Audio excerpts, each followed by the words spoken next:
So a small part of me dies whenever I see someone waste food, and it goes beyond the plate. And so this is a 3-part series that talks about my feelings on wasted food and how it goes beyond finishing your plate. So in the first video, I kind of talked to you about, I shared with you a story about a family I saw waste a bunch of food and how it felt, and that triggered me to do some self-reflection on my upbringing and how finishing your plate was something that led to my emotional eating and how I recovered from that. Now I'm going to talk about how I switched my mindset, how I changed my mindset from thinking about finishing your plate into saving the planet.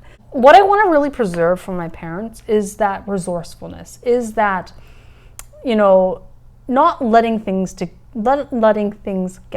go to waste. But I want to eliminate the emotional ties, okay?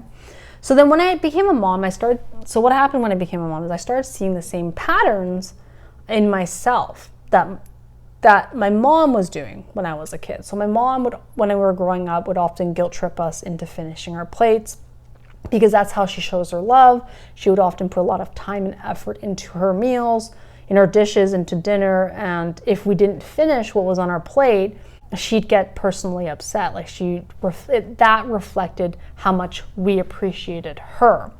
And so that was often what triggered me to feel guilty whenever I didn't finish my plate because I didn't want to disappoint her. And then later on that spiraled into emotional eating and then disordered eating, using laxatives and diet pills and all these things that I resorted to as a way to lose weight, keeping up with the need to look a certain way, and then coming full circle and looking at why I was eating and deciphering whether I was actually hungry versus trying to manage my emotions.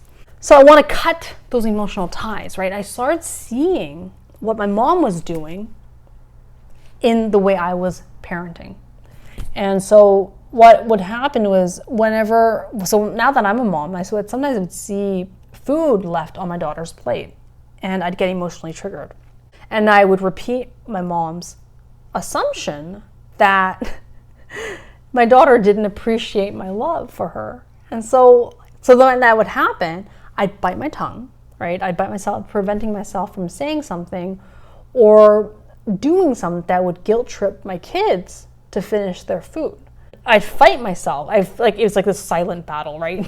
You're sitting at the dinner table, everything's fine, but inside I'm just like, right? Fight myself, desperately trying not to project my past onto my kids. Because I really want to break that cycle. I want to break the cycle so that my kids don't have a toxic relationship with food. And it's an ongoing battle, like every dinner, it's gotten a lot easier because of because of changing my mindset, and I'll talk about that. This is the part about changing your mindset around finishing your plate. It's an ongoing battle with myself, and for my late 20s until I became a mom, which is maybe 4 or 5 years, I really thought I had healed, right? I really had thought I had managed my emotions, managed my emotional eating, but really those past experiences started to resurface into my parenting role, and motherhood triggered that. The conflicting values were being presented when I observed that family in my first part throw away the food. Knowing this about myself, I don't like that internal battle. I don't like fighting with myself at dinner. Even though it's a silent battle, no one really knows what's going on. It takes a toll on me, right? It takes a toll on how I treat others, and internal battles are never great anyway, like man versus man. No, man versus self is never a great thing to go through. What I wanted to do is, okay, let's see this problem, right? If you want to grow, see all your problems as an opportunity to grow. And what I did was it's an opportunity for me to change my mindset around food wastage. Because I'll always feel strongly about it, right? That's just inherent to who I am, because I value resourcefulness. But I can change the reasons why. And I can change what I want to do about it. So what I did was redirect my focus on sustainability and our plan's future. So kind of changing it from the emotional ties of trying to show my love for my kids to, hey, let's talk about the greater good. Let's talk about our planet. Let's talk about the earth. So I value resourcefulness, but my reason, my context for those values can change. And I can lean into what I want to believe in, not what I was conditioned to believe in.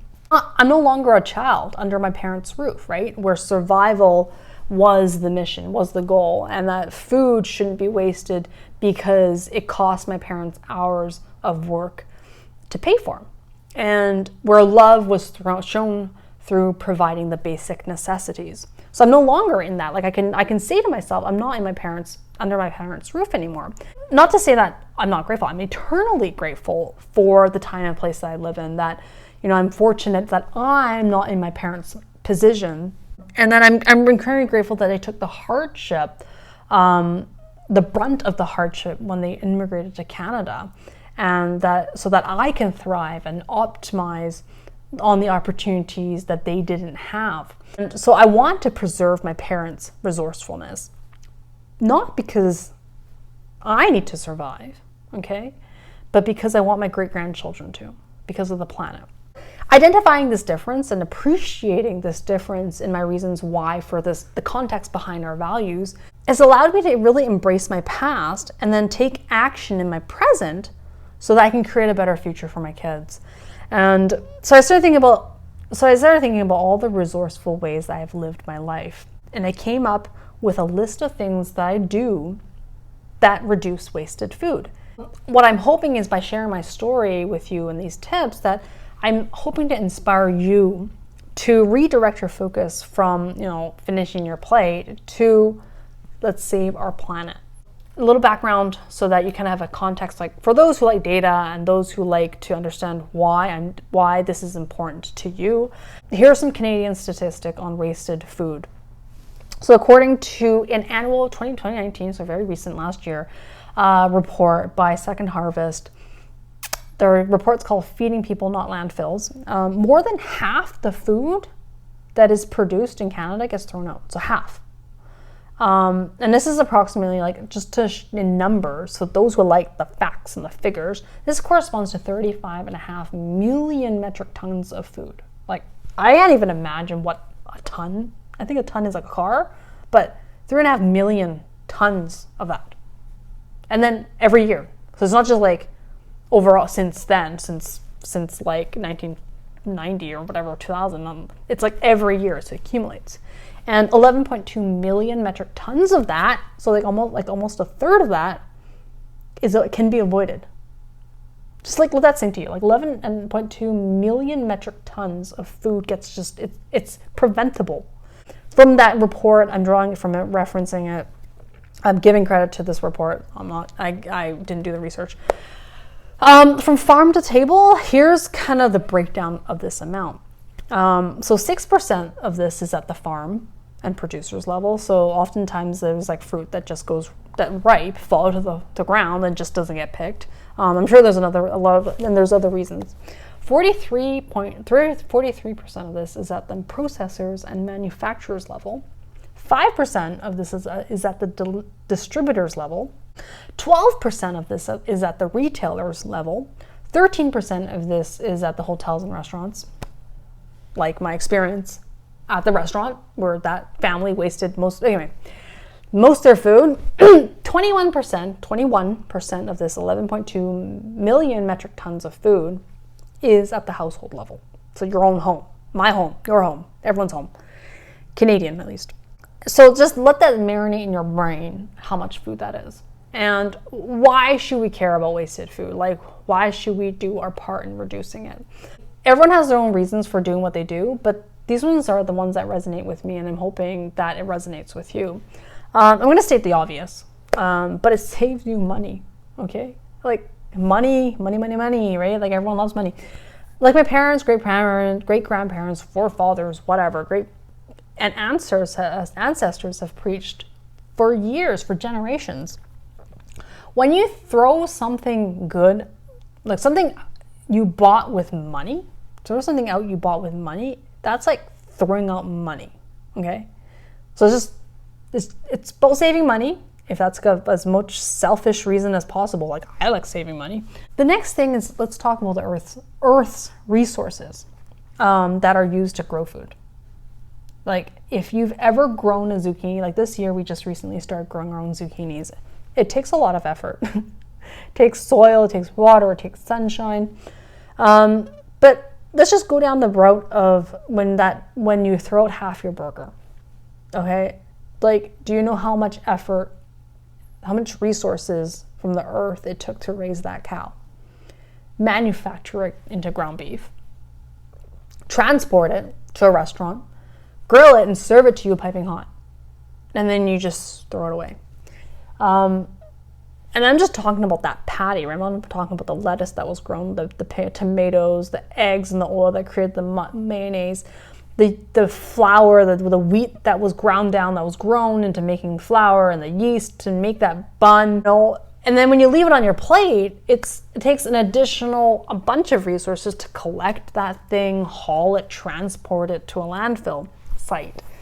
Then you think about the landfill site, as you waste even more food and throw more into the mix, it keeps growing. And landfill sites also produce methane emissions that contribute to the greenhouse gases that continue to heat our planet up.